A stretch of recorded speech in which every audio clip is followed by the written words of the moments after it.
In today's video, I'm going to teach you how to loop through arrays in Zapier. No code made easy.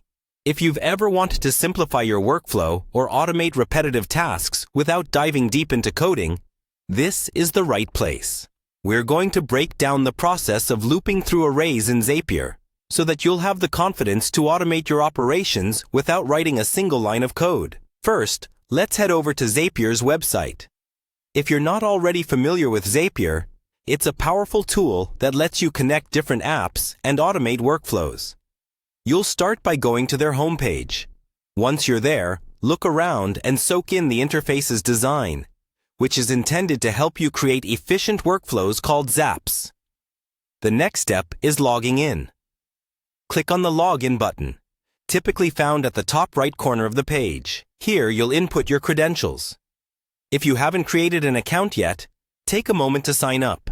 It's a simple process and definitely worth it for the workflow enhancements Zapier offers. Once you're logged into your account, you'll want to navigate to the Zapier homepage. This is your dashboard, where you can manage existing zaps or create new ones. Now, direct your attention to the Zaps section. Clicking on this will take you to a list of any zaps you've previously created. Don't worry if it's empty. We're about to change that. Your next task is to create a zap by clicking on the Create button. This button sets you on a new path, a path where your workflows become more streamlined. After clicking Create, you're greeted with different elements and options to build an effective automation. Here, the option you're looking for is Add Steps. This enables you to build upon your zap and customize it further by incorporating new actions or triggers. Now, it's time for the main feature of today's tutorial. Search for looping. This is where Zapier's powerful action block, Looping by Zapier, comes into play.